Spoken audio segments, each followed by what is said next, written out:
Hello friends, welcome back to my channel. তো good evening. এখন হচ্ছে সন্ধেবেলা আর আমি দেখতে পাচ্ছ রেডি হয়ে গেছি। তো আমি যাচ্ছি একটু মেলাতে। তো আমি আর তোমাদের দাদাভাই যাব।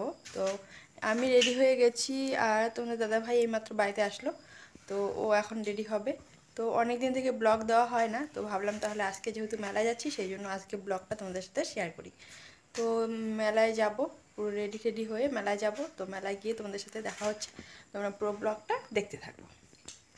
তো ফ্রেন্ডস দেখো, আমরা ফাইনালি চলে এসেছি মেলাতে। তুফানগঞ্জ দোল মেলা। আমাদের বাড়ি থেকে বাইকে আসতে 10 মিনিট মতন লাগে। তো আমরা চলে এলাম আর এসে এখন বাইক স্ট্যান্ডে রাখা হচ্ছে। তো একটা মিষ্টির দোকানেই বাইক স্ট্যান্ড ছিল, সেখানেই রাখা হলো। প্রচণ্ড ভিড় হয়েছে মেলাতে, দেখতে পাচ্ছ কত ভিড়, মানে প্রচণ্ড ভিড়। আজকে রবিবার না, তো সেই জন্য আর কি এতটা ভিড় হয়েছে। কারণ রবিবারগুলোতে একটু বেশি ভিড় হয়, তো সেই জন্য আর কি আজকে প্রচণ্ড ভিড়। আর আমরা মেলায় ঢুকতেই মানে দেখতে পাচ্ছ প্রথমেই আমরা চলে গেছি মানে খাওয়ার দোকানের গলিগুলো যে আছে, তো সেদিক দিয়ে। তো তারপর আমি তোমাদের দাদাভাইকে বললাম যে আমরা চলো ও অন্য গলিতে যাই, এদিকে সব খাওয়ার দোকান, তো এইগুলোতে চলে এসেছি আমরা। তো পরে অন্য গলিতে গেলাম, আরও যে দোকানপাটগুলো আছে সেই সব গলিতে গেলাম। তো দেখতেই পাচ্ছ কত ভিড়। আর এখানে আছে বেনারসি পান। এই যে আমাদের তুফানগঞ্জের এই দিদি আর দাদা, তো এই দিদি কিন্তু দিদি নাম্বার 1-এও গিয়েছিল পানের দোকান নিয়ে। আর এবারে চলে এসেছি এই যে নাগরদোলার এদিকে। তো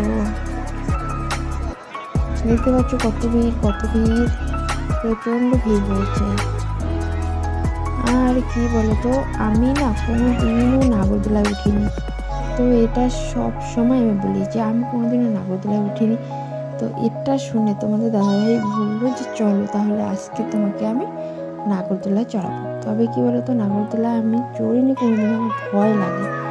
তো কি জানি কি হয়ে যাবে নাগরদোলায় উঠলে, যেহেতু কোনোদিন উঠিনি। আর এদিকে দেখতে পাচ্ছ কত সুন্দর লাগছে। তো এইগুলোর নাম যেন কি বলে, আমি অতটা ঠিক মানে বলতেও পারছি না। তো যাই হোক, এই যে নাগরদোলার টিকিট কাউন্টারে চলে এসেছে, তোমাদের দাদাভাই এখন টিকিট কাটছে। তো দুজনের দুটো টিকিট 120 টাকা, 60 টাকা পিস। তো দুজনের আর কি দুটো টিকিট নিচ্ছে তোমাদের দাদাভাই।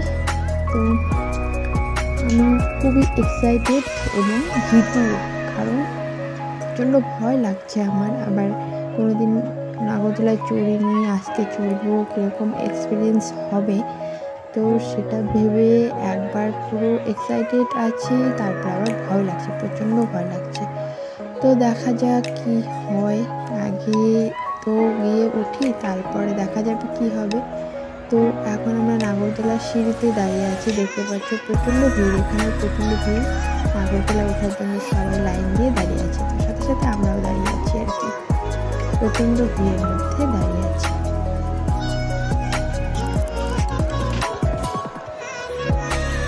তো ওটাকে কী যে বলে আমি বলতে পারছি না। যাই হোক, তো দেখো আমরা ফাইনালি নাগরদোলায় চলে গেছি।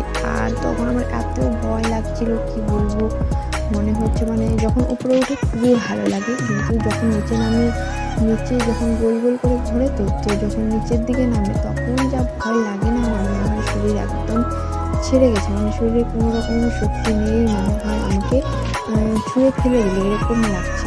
তো সেই সময় আমার মানে মোবাইল, তুমি দাদাভাই বলছে এতবার ঘুরে ফেললাম, তুমি একবারও ভিডিও করলে না, তো নাগরদোলায় উঠলে ভিডিও করলে না, ছবি উঠলে না।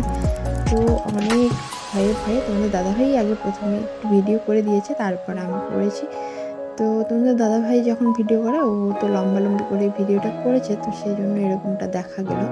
যাই হোক, তারপর আমি ভালো করে ভিডিওটা করেছি। তবে কী বলতো, আমার প্রচণ্ড ভয়, তো এই ভয়ের মধ্যে আমি কিভাবে এত ভালো করে ভিডিও করব। তো যতটুকু পেরেছি ততটুকুই করেছি, দেখতেই পাচ্ছ। তো প্রথমবার নাগরদোলায় চড়ে আমার একদিকে প্রচণ্ড খুশি লাগছে, আবার অপরদিকে খুবই ভয় লাগছে। আর দেখতে পাচ্ছ নিচে, মানে নিচের দিকে তাকালে লাইটিংগুলো এত সুন্দর লাগে, মানে দোকানগুলোর লাইটগুলো দেখতে খুবই ভালো লাগে, মানে প্রচণ্ড সুন্দর লাগছে। তো আমি একদিকে খুশি হচ্ছি আর একদিকে তো ভয় পাচ্ছি, মানে কি আর বলবো। তো ফার্স্ট টাইম নাগরদোলায় চড়লাম, দেখতে পাচ্ছ, তো ভালো লাগছে। কিন্তু কি বলতো, নাগরদোলা থেকে নামার পর যে আমার কি রিয়াকশন হবে, কি পরিস্থিতি হবে, সেটা ভগবানই জানে। তো এখন আর কি নাগরদোলাটা থেমে পড়েছে, অনেকবার ঘুরেছে, অনেকবার 10-12 বার তো ঘুরেছেই। তো এবারে না নামিয়ে দেবে। তো এখন আমরা বসে আছি, মানে আমরা এখন সবার উপরে আছি, আর নিচে আর কি নামছে লোকজন। তো এরপর আমাদেরও নামিয়ে দিয়েছে। আর নামার পর যে আমার অবস্থা হয়েছে না কি বলবো, প্রচণ্ড মাথা ঘুরছিল। তো সেই কারণে আমি আর মেলা ঘুরতে পারিনি, শুধু মন্দিরটা দর্শন করে তারপর আমি তোমাদের দাদাভাইকে বলছি চলো আমি বাড়ি চলে যাবো, আমি আর থাকতে পারছি না, প্রচণ্ড মাথা ঘুরছে। তো তোমাদের দাদাভাই বলছে কিছু খাবো, তো আমি বলছি আমি কিচ্ছু খাবো না। তো তোমাদের দাদাভাই আর কি এগ রোল খাবে, আর আমি দেখতেই পাচ্ছি আমার মুখের কি অবস্থা, কারণ প্রচণ্ড মাথা ঘুরছে আমার, সেই জন্য আমি আর কিচ্ছু খাইনি আর মেলাও ঘুরিনি। তোমাদের দাদাভাই এগ রোল খাচ্ছে, তো এগ রোল খেয়ে আর বাড়ির জন্য জিলিপি নিয়ে বাড়ি চলে যাব। তো আমার অবস্থা খুবই খারাপ, আর কোনোদিন আমি নাগরদোলায় উঠবো না বাবা, প্রচণ্ড ভয় পেয়ে গেছি। তো চলো আজকের মতন এই পর্যন্তই, টাটা।